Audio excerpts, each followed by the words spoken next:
Aujourd'hui, on se retrouve pour les premières chroniques sur un fil et aujourd'hui, pour ce premier épisode, je vais te parler de mes débuts en couture. C'est parti!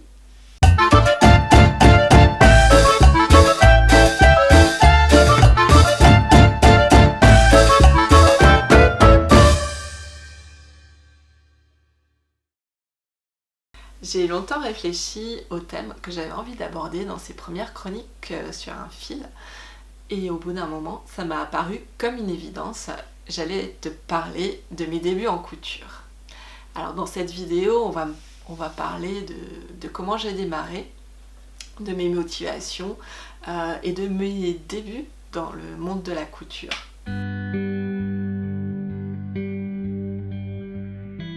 Depuis toute petite, j'ai toujours aimé couper, coller, assembler, dessiner sur les murs aussi. Les murs de chez mes parents et mes grands-parents s'en souviennent. D'ailleurs, mon œuvre d'art a été longtemps affichée au-dessus du canapé de chez mes grands-parents. En fait, jusqu'à ce qu'ils changent la tapisserie.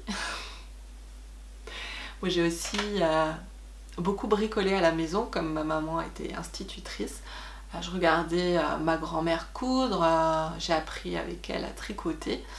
J'ai aussi fait quelques petites bricoles en couture à la main. Et j'avais envie de me lancer, de coudre à la machine, mais on m'a toujours dit que c'était compliqué, que c'était difficile. Du coup, j'ai laissé cette idée un petit peu de côté, jusqu'à un jour où je rencontre Alexandra.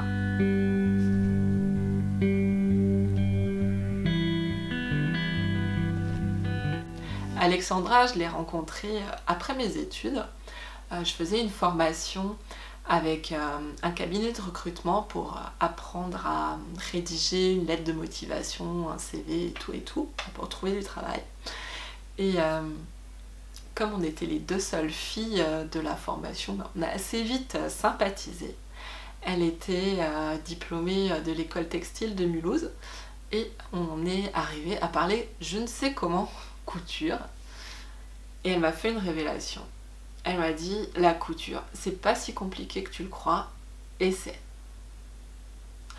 Alors j'ai gardé l'idée dans un petit coin de ma tête. Elle a fait son chemin, pas très longtemps, puisque quelques semaines après, j'ai acheté mon premier magazine Burda Couture Facile. Ouais, à l'époque, il n'y avait pas grand choix au niveau des patrons. J'ai acheté un coupon de tissu et j'ai emprunté la machine à coudre de ma maman. Cette machine à coudre, c'était une Singer mécanique avec qui j'ai démarré, mais j'avais pas envie de me lancer dans la couture de serviettes, de nappes ou de coussins. J'avais envie de me coudre un vêtement et de me lancer là-dedans. Et du coup, j'ai choisi mon premier projet. Mon premier projet, c'était un pantalon à taille élastique. Ouais, j'ai pas choisi le plus simple, et le résultat était loin, mais très très loin, à des années-lumière d'être parfait. Mais j'étais assez fière d'avoir cousu ma première pièce. Même si je n'ai jamais osé le porter en dehors de chez moi, ce pantalon m'a permis de prendre conscience des possibilités qu'offrait la couture. Cette possibilité d'avoir des pièces somme toute uniques, des pièces qui correspondent à nos envies avec les petits détails là où on les souhaite. Bon, et bien des années plus tard, j'ai découvert aussi que la couture nous permettait d'avoir des vêtements adaptés à nos mensurations, adaptés à notre taille, mais ça je t'en parlerai dans une prochaine vidéo. Celles qui me suivent et me connaissent depuis un moment en ont certainement déjà entendu parler de cette fameuse robe noire dos nu.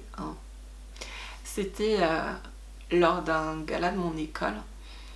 J'avais cherché pendant des jours et des jours la robe que j'avais envie de porter. Sauf que pendant ce gala, il y a une autre jeune femme qui portait exactement la même robe que moi.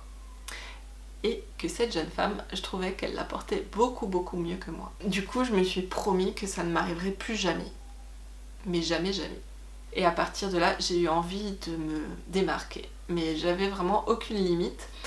Je portais des choses assez improbables, Je me souviens d'un jean slim vert anis ou alors encore de pantalons en velours slim aussi, bleu turquoise ou violet, que je portais régulièrement. Après tout, j'étais étudiante en architecture, donc tout était permis. Ce premier projet cousu, ce premier pantalon m'a donc démontré qu'il était possible de porter des vêtements uniques et différents sans pour autant qu'ils soient trop extravagants et trop voyants. Parce que finalement, la probabilité de coudre le même patron dans le même tissu qu'une autre personne et de se trouver au même endroit au même moment était quand même assez réduite. Moi j'ai démarré la couture il y a 15 ans, à un moment où c'était considéré comme ringard au possible. J'en parlais pas ouvertement et à tout le monde, ça c'est clair. À l'époque, donc j'ai démarré avec le burda couture facile et je me suis lancée aussi dans la couture du burda.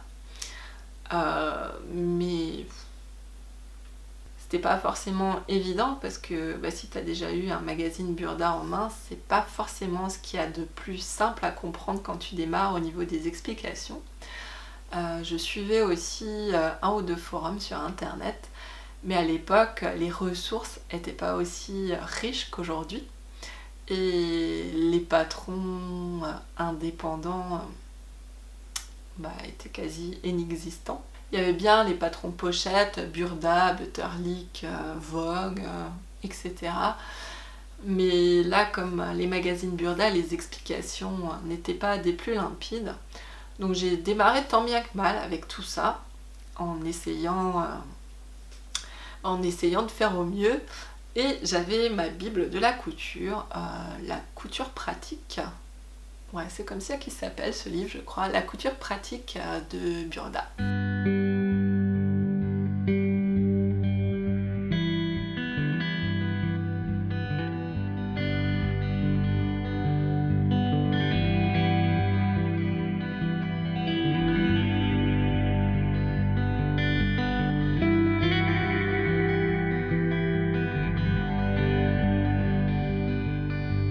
J'ai ouvert un premier blog en 2005, il s'appelait Mon journal de couture, où je partageais justement ces premiers projets cousus. Quand je regarde, il y a certaines choses qui étaient plutôt pas mal réussies pour des débuts, mais il y en a d'autres, c'était un petit peu la cata. Et un jour est apparu dans mon petit monde couturesque les livres de couture japonaise. C'était enfin une alternative à ce que j'avais l'habitude de coudre, au magazine que j'avais l'habitude de coudre, des projets assez simples, assez faciles, même si les explications étaient en japonais, je comprenais mieux que les explications du burda, parce qu'il y avait des jolis petits schémas, des petits dessins tout à fait compréhensibles par toute couturière débutante. J'ai quand même cousu pas mal de ces patrons japonais et ils m'ont quand même beaucoup appris. Notamment en termes de modification de patrons, même si les modifications que je faisais n'avaient rien de très académique. Je me suis rendu compte que si j'ajoutais des pinces, mes robes étaient un petit peu plus cintrées et avaient moins l'effet montgolfière qu'elles avaient avant. Au niveau de la stature aussi, je mesure 1m68 et ces patrons sont faits pour une stature d'1m60. Du coup ça m'a permis de comprendre aussi comment allonger un patron, comment modifier en hauteur au niveau du buste et de la longueur de la jupe aussi, parce que finalement je cousais principalement des robes et des hauts. Je crois pas que... Non, j'ai jamais cousu de pantalon ou de short à partir d'un patron japonais. En parallèle à cette période de couture japonaise, j'ai aussi préparé l'arrivée de mes filles. À 3 ans d'intervalle, j'ai cousu pas mal de choses pour la première, ma tour de lit, gigoteuse, j'ai cousu même des stores bateaux pour sa chambre. C'était un peu une première pour moi, mais j'ai décortiqué ceux de notre chambre pour pouvoir faire la même chose. Le plus dur avait été de trouver le système, mais j'avais fini par retrouver, je me souviens même plus comment. Peut-être sur internet, je ne sais plus. Voilà, et pour sa petite sœur, j'ai fait pareil. J'ai cousu quelques petits vêtements avant son arrivée. en plus des gigoteuses et du tour de lit. Et bah, après l'arrivée de ma deuxième, je dois dire que j'ai un petit peu laissé la couture de côté parce que je manquais de temps, manquais beaucoup de sommeil aussi, et que par la suite j'avais décidé de lancer mon entreprise de création de bijoux fantaisie, ce qui me laissait au final très peu de temps pour la couture. Quand j'ai repris la couture quelques années plus tard, après mes 2-3 ans de pause, quelque chose comme ça, j'ai découvert un nouveau monde de la couture, un nouvel univers, parce qu'il y avait beaucoup plus de possibilités et de choix, il y a plusieurs marques de patrons indépendants qui étaient arrivées, et ça, c'était vraiment chouette. C'est vraiment chouette parce que ça offre un panel de possibilités énorme, et ça permet à chacune de nous de trouver là où les marques de patrons qui nous correspondent, qui correspondent à notre morphologie, à notre style aussi. Et ouais, ça je trouve ça génial. Ce qui m'a beaucoup aidé aussi quand j'ai démarré la couture, c'est ces communautés réelles ou virtuelles qui te permettent d'avancer. J'étais inscrite sur 1 ou 2 forums à l'époque. Ça m'a permis d'apprendre énormément de choses et de régler plusieurs problématiques auxquelles j'étais confrontée grâce à l'aide de personnes qui répondaient à mes questions sur ce forum. J'essayais en retour moi aussi d'aider des personnes qui se posaient des questions sur des sujets sur lesquels je savais répondre, parce que c'est ces échanges que je trouve très très très enrichissants. Ce qui est chouette aussi, c'est quand tu peux échanger en face à face, quand tu passes du virtuel au réel. On était un petit groupe de blogueuses de la région strasbourgeoise à se retrouver régulièrement. On s'était appelé les blogueuses de l'Est, et c'était très chouette de pouvoir se rencontrer, de pouvoir partager autour de cette passion commune, de se livrer des trucs, des astuces, lors d'une soirée au resto ou un café en fin d'après-midi. C'est des échanges qui ont été très enrichissants pour moi.